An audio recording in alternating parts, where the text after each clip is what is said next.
As I've transitioned to a fruit-based diet, I've realized how important it is to drink water, right? So I'm going to share with you how much water I drink every day. Great thing about being on a fruit-based diet is you're getting so much hydration from your food already. But because we are so dehydrated as a species, and through generations and generations and generations of bad eating, like we have to drink water. Technically, humans aren't even supposed to drink water. But, just because of the damage we've done, we're in no position to not add any extra hydration. So, as far as how much I drink as close to 1 gallon of water every single day. Now you might be thinking, wow, that's a lot of water. I know it seems like a lot. It's just a lot compared to like what we've been told, right?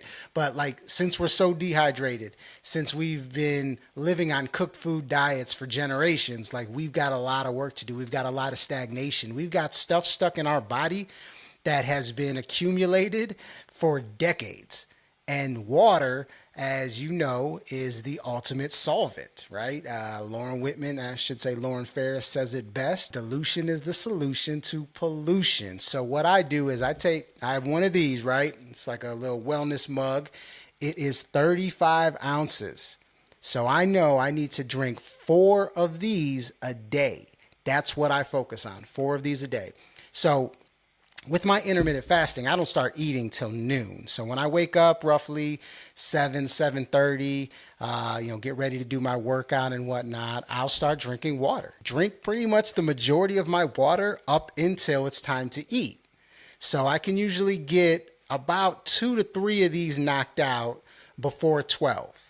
And then what I'll do is I'll eat, and then in my resting periods in between meals, I'll drink another one of these, right, to help get to that to the 4 of these to get my gallon of water, basically. So that's kind of what my daily routine looks like. It doesn't always go as planned because sometimes something comes up, or I just forget to drink a little bit, and I'll try to catch it on the back end. But I try to get as close to 1 gallon a day as I possibly can. Now, here's the caveat. If you're on a fruit-based diet, then you're looking to need roughly about 1 gallon, maybe a little bit more a day. If you're not, if you're eating a lot of cooked food, if you're still eating meat, you need to drink more water. You need probably 2 to 3 gallons a day because of the constant dehydration that your body's going through. As I've transitioned to the fruit-based diet, this 1 gallon, I could tell the difference that it makes in my body when I drink more water versus when I don't. Specifically, my bowel movements, as far as staying regular and whatnot.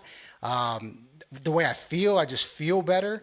The strength that I have when it comes to exercising and recovering from exercise, like water is definitely key because I've gone long periods of time without drinking water versus drinking water, and the contrast is ridiculous.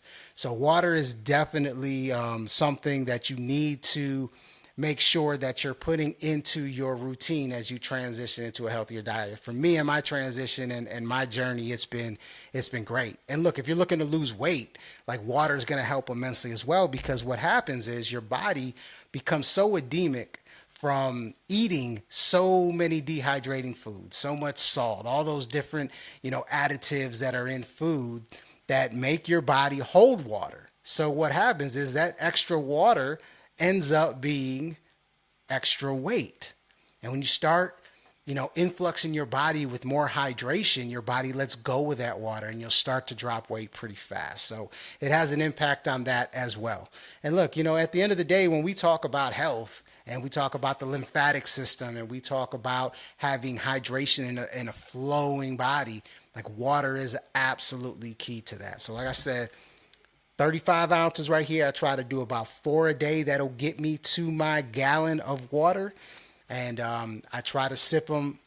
I try to sip it and try to get at least 3 of these, or I shouldn't say at least, around 3 of these before I even start eating. Another added aspect to it, and I learned this, that you don't want to drink water while you're eating your food, because what that does is that messes up with the digestion as well as the nutrition that you're getting, because it dilutes it. Remember, water is a solvent. It's going to dilute.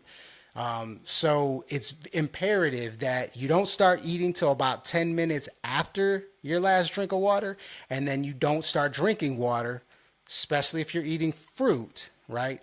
About 45 minutes after you actually consume that fruit. Okay, so those are a few tips that you can use. Now, I know I get the question all the time, and you're probably wondering what type of water is best. I know that's a huge conversation piece within the natural community. And I get it. We want to make sure we're eating the best. We want to make sure we're drinking the best, just like the organic versus non-organic conversation. Well, luckily for you, I made a video that you can watch after this one that talks about the different types of water, which one I believe is the best. And you can ultimately make your decision off of that. But look, that's what my daily routine looks like when it comes to water. I'd love to hear what yours is. Share in the comments. If this video resonates with you, give me a thumbs up, and please drop your questions, comments, or anything in the comments section. All right. So thumbs up, subscribe, all that good stuff, and I'll see you guys next time. But make sure you watch this video on what type of water is best. All right. Peace, love, and light, everybody.